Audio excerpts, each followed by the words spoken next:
This is the Breakfast Leadership Podcast. Boundaries or burnout, you make the choice. Here's your host, Michael Levitt.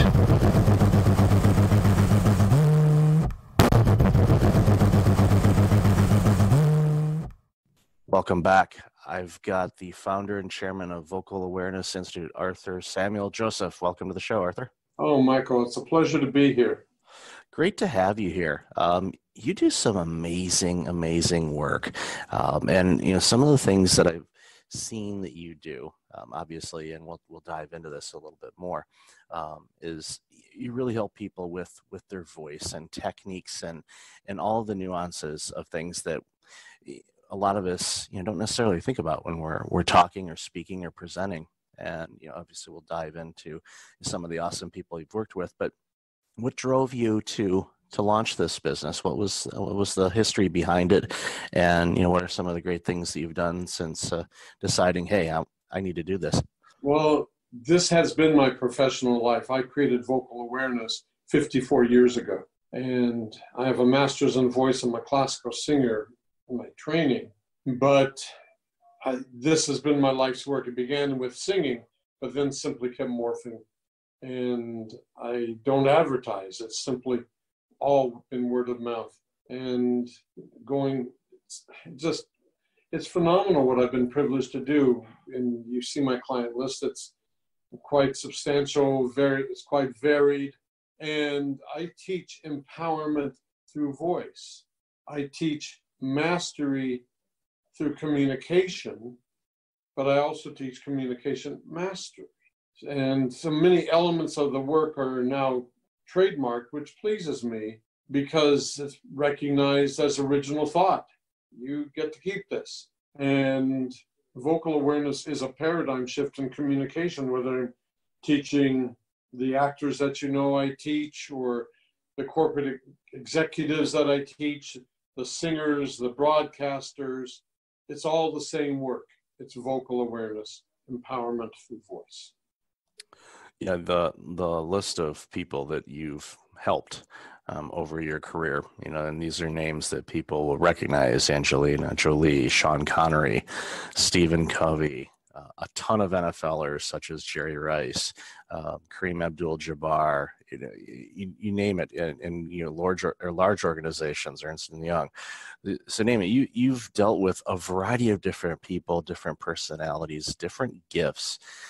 And what are some of the things that you discovered when you're working with these people? Because each one of them are incredibly gifted in their own skills, whatever, if they're an actor or a professional football player, or somebody like Tony Robbins, who's 8 feet tall, and if we could somehow tap into the energy source that human being generates, I don't think we'd ever have to pay a utility bill, any of us across the planet, because the man is just absolutely, it's amazing. Just you watch his videos and all of a sudden you're like, where'd that energy boost come from?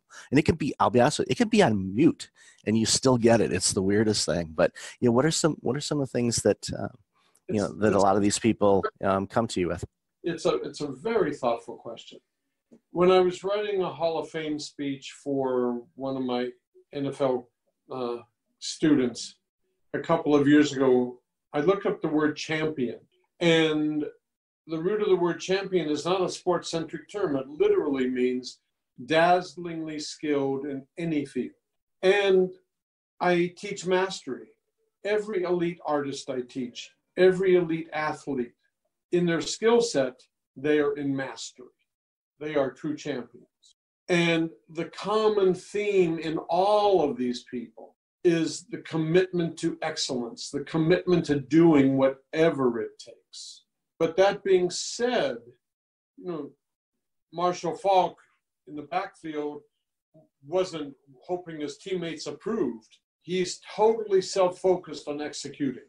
That performer on the stage doesn't think, gee, I hope the audience likes me. They're only in their art, completely self-focused.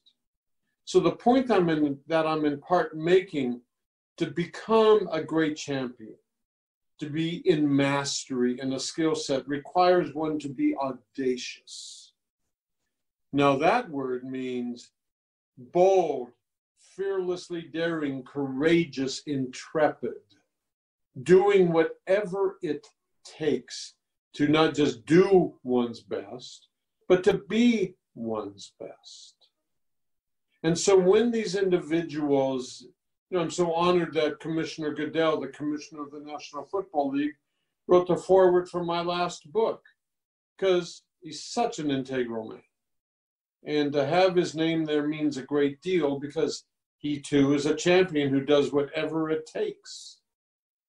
So the common theme here is that. 2, in one's desire to be and do their best, the mastery lies in the subtlety. When you're playing golf, playing tennis, your grip is a 64th of an inch off, or the toss is not high enough, whatever it might be, we know the result. We know that in sport, but we don't know that in communication. So right now I'm taking my work out.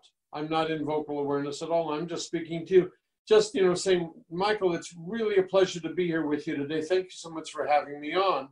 Versus, Michael, it is a real pleasure to be with you today. Thank you very much for having me on. Now, we don't know why the first one felt disingenuous.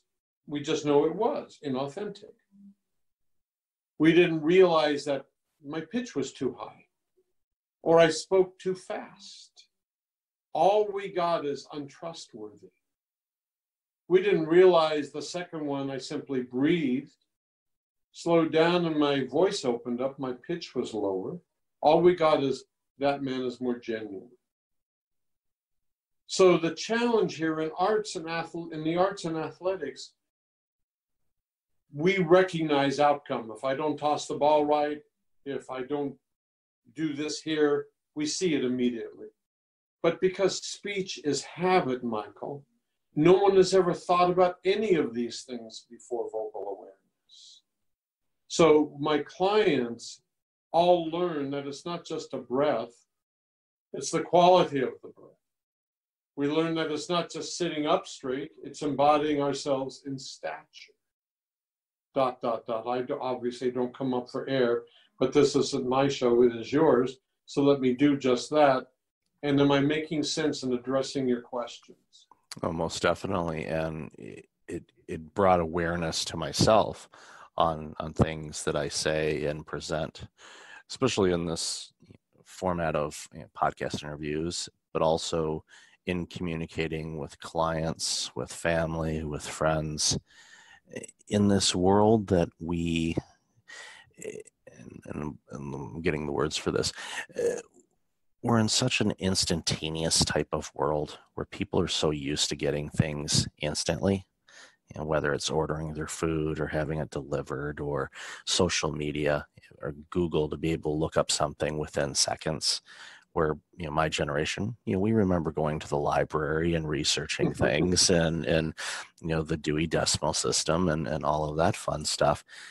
But the thing is, I think sometimes, and you highlighted this well, with the communication and how we talk about something and talking with people, doing it from a place of just being present and being there.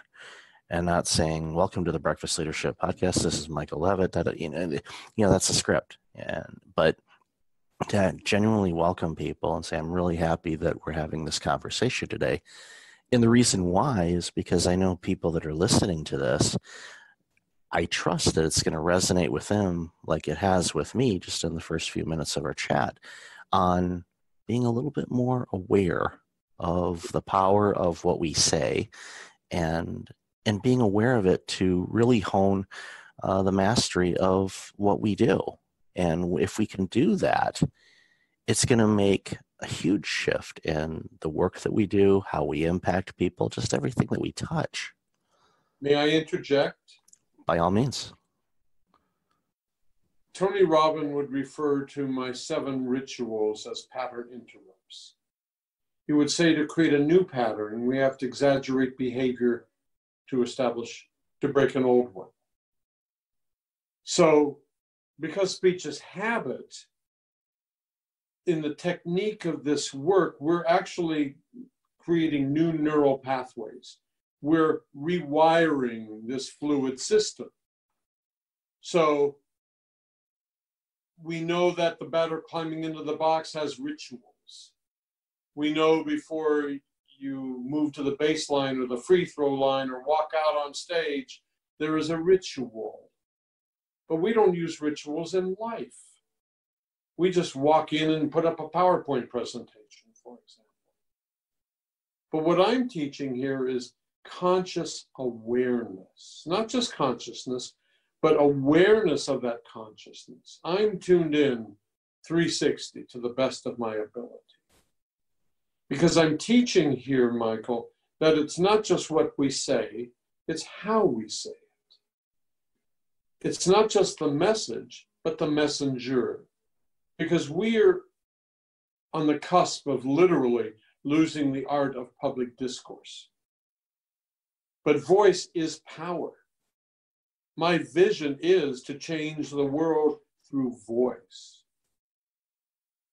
We're in our global community, certainly in America where I live, we're in the most dangerous time in our country since World War II.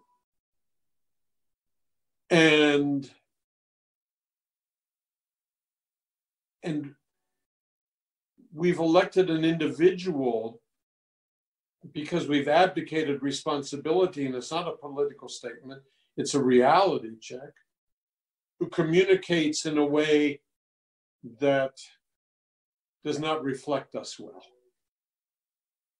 morally, ethically, or as a leader in other ways. But we allowed it to happen. And so now I'm doing the movie Network, and I'm traveling all over the world saying, I'm mad as hell and I don't want to take it anymore. Because we have a responsibility here, but it begins with being first responsible to ourselves. And when we speak to someone, look them in the eye, because it literally will change the sound of your voice. Slow down, because it is more respectful. Don't just convey data. I have a young student who's 30. She works for, actually, one of my clients is a venture capitalist out of Silicon Valley. And when she first studied with me, about 70% of my work is in virtual around the world. I saw her CV and recognized that she worked for one of the companies that my client founded. And she's a very smart, ambitious woman. And working in a company with a lot of other very smart, ambitious young people. But I asked her rhetorically the other day in a Zoom lesson, how do you create your distinction? What makes you compelling so that you don't blend into the white noise of with all the other people climbing the same corporate ladder?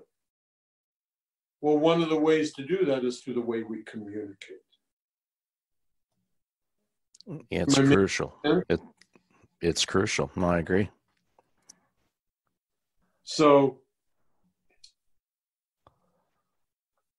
where would you like to go next? I can give you a couple of exercises. I can answer any questions. What would you like to do to really provide value? Definitely a couple exercises would be good. I think that would just to, give them a bit of a taste test of what this work looks like in a way that they can really stand out. And I agree with you. There's tons and tons of people that are in the same space as many of us in our fields, and to stand out, everybody's trying all these different things that aren't, quite frankly, making you stand out at all.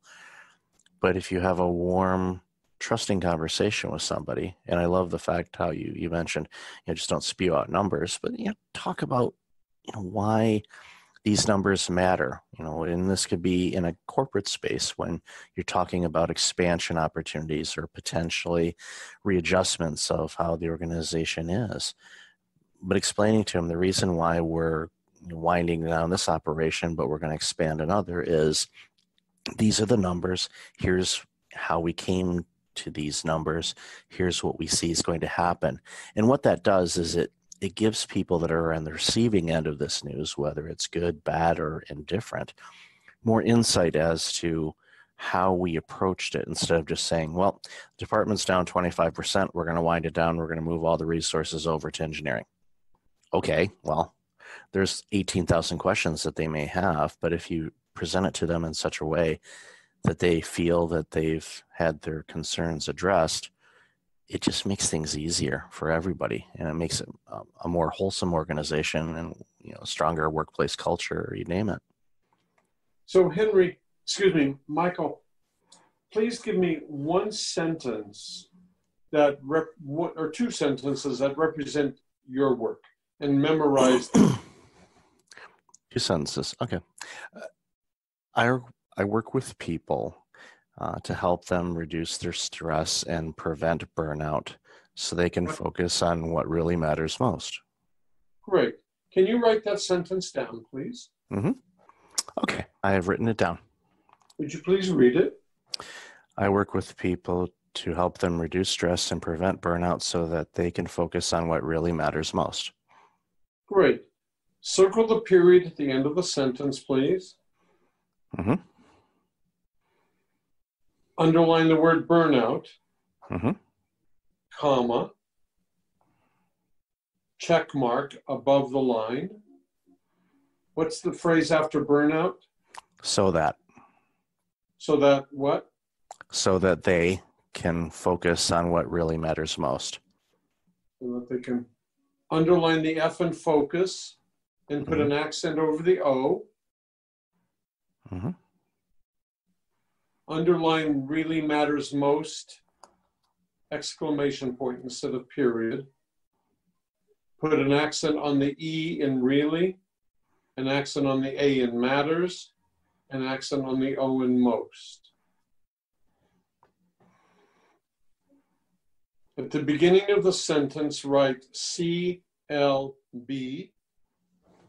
I'll explain it in a moment. CLB, okay. At the top of the page, put an S. I'll explain that in a moment. Mm-hmm. And at the bottom right, I am extraordinary. And underline the word extraordinary, please. Okay. There is an offering that you were sent by my team. That's correct. Visual Voice Pro. And I offer it to your listeners at a 50% discount. And we're about to experience what that is. I make voice visual. I'm a singer. I look at words and they tell me, I look at music and they tell me everything to do. We look at words and they're just words, whether extemporaneous or prepared remarks. But what we're going to learn now is how to make those words visual, conveying the emotion of what you're saying as strategically as possible. So the S stands for stature. Embody a man of stature and pull a thread literally with your hand from 3 inches below your navel, Michael, right up to the middle of your head. Slow and gentle, slow and deep, more. And did you notice the first thing you did, Michael, was inhale? Mm-hmm. And notice your chest is open and your core is more engaged.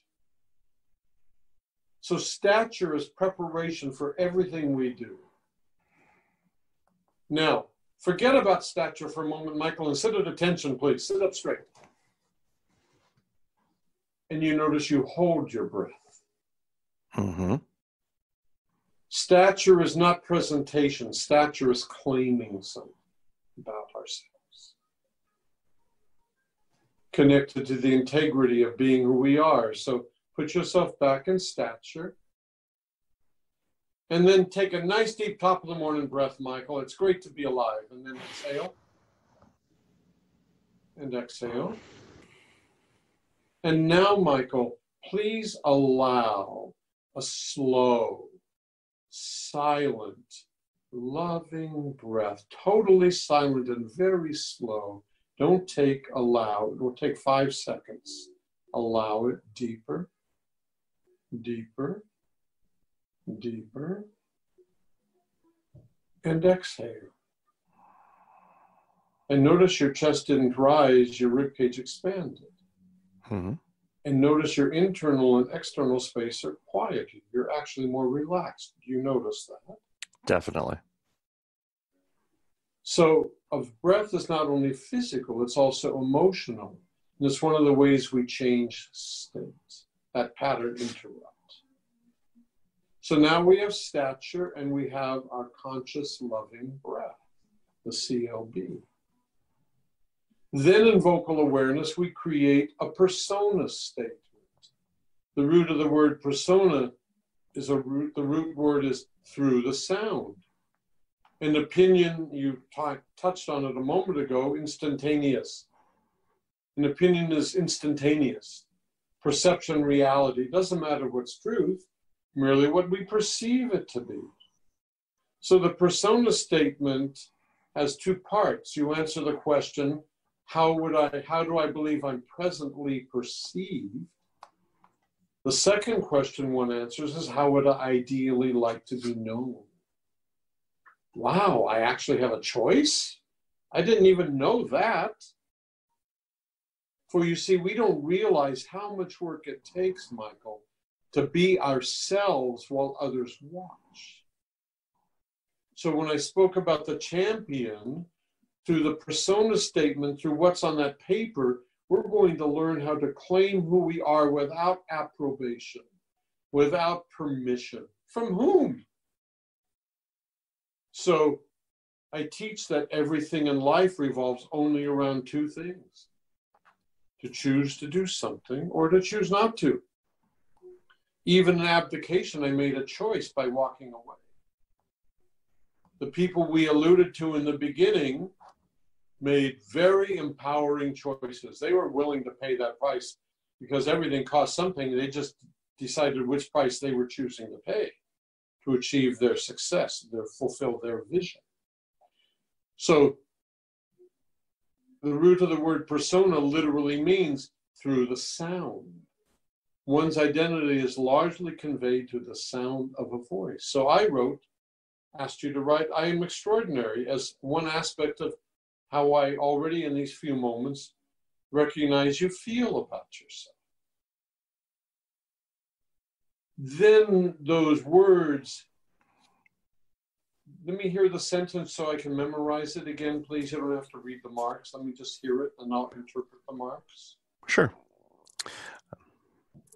I help people reduce stress and prevent burnout so they can focus on what really matters most. I help people reduce stress so they can prevent burnout and do what matters most. I messed it up, but let me do it again. Mm-hmm. I still have to paraphrase it. I apologize. That's quite all right. I like the shorter version. That's good. I help people release stress so they can actually focus on I help people reduce stress to help them avoid burnout so they can actually focus on what matters most. Does it sound like it's my truth and not yours? It sounds like like it's from you, but it resonates with me because it gets to the point, and when you use the word, like, for example, actually. Yes, I use that a lot in communication because it personalizes the narrative. Mm-hmm. Yeah, that is one of those things where in this world, and you alluded to it a few minutes ago about the current U.S. president and all the things that provides, there's a sense with people, and this is just my observation because I'm American, you know, I live in Canada, but you know, so I'm well aware of what's going on back home. People, I sense, are starving for what is actually true, and there's so Genuine, much, and genuine. genuinely true. When I'm interrupting for 1 sec. When President Kennedy was assassinated, I'm 70, going to be 74 in a few months. I clearly was around, and America, no matter what network, virtually all of America tuned into Walter Cronkite, who was the anchor on CBS at the time. Mm-hmm. And if you go to Dallas and visit something called the Sixth Floor Museum, which is the assassination site, they have a video of Walter Cronkite delivering the news, because he, at that point, was the most trustworthy voice. We don't have that anymore in 24-hour news cycles. So we create opportunities. We have an opportunity now in our own worlds to convey from an empowered place, so that everyone we touch experiences genuinely who we are. Because then in turn it will make them, I call it, the word is actually ennobling. It ennobles them, because through our embodiment, they see their possibility. And so I would love, because I know I've probably already overstayed my welcome in our allotted time, but I would appreciate if you'd care to read that, embodying the work that I've been sharing this morning. Almost definitely. So read the thing, the quote that you just gave me, or the No, the one that you wrote. Okay, sure. Yeah, the one that I wrote. Yeah, it was. First, you put yourself in stature. Yep. Then you have a conscious, loving breath, embodying the significant man you are. In 3, 2, begin. I help people reduce stress and prevent burnout so that they can actually focus on what really matters most. Wasn't that nice? It flowed like a violin. It's just that, wow. Yeah. Wow. And so the root of the word intimate is an Etruscan Latin root word. It means intrinsic or essential. Sociologists have fed us this empty bill of goods for generations. The greatest fear in society is public speaking. Totally bogus. The greatest fear, however, in society are actually 2 fears: fear of abandonment and ownership of my power. Claiming who I am is what it's all about, without fear of what you think of me while I'm being me. We just experienced you being you, not presenting you. And the intimacy of your narrative was very compelling, Michael. And you just read the marks on a piece of paper shared to you by a stranger a half an hour ago. Pretty cool stuff. It's absolutely amazing and life-changing, quite frankly. So audience, I highly encourage you reach out to Arthur. I'll have all the links in the show notes, but Arthur, tell people where they can find out more about you and this absolutely incredible work that you do. You're so kind. My website is vocalawareness.com. Should anyone choose to write me, they write to support@vocalawareness.com, and all emails are forwarded to me, and I personally answer all emails. And I do a great number of podcasts, Michael. This one has been particularly moving, and I appreciate your integrity. And the root of the word integrity and integration have the same meaning. They mean wholeness. So I appreciate you being who you are and allowing me to teach. Thank you so much for the time. Oh, it has been my pleasure, and I thank you for this time, and it's definitely made an impact on me, and I trust it will make a positive impact on the listeners of the show. So Arthur, thank you again very much. Happy day. Happy day. Thank you. Hey, it's Michael again. Thank you for listening to the podcast. I really appreciate it. If you're like many people, you're dealing with some significant stress and possibly approaching burnout. I know how you feel. In 2009, my burnout led to a year of worst-case scenarios. I do not want that to happen to you. If you go to breakfastleadership.com, you can register for a free webinar on burnout prevention, as well as get a free checklist to have successful mornings. Start off each day the right way. Again, that's at breakfastleadership.com. Also, since you are a loyal podcast listener, I'm asking you to like, rate, and review my podcast on iTunes. I look at all the reviews and appreciate your comments, and it helps other potential listeners discover the content I have on the show. I appreciate you, and thanks again for listening.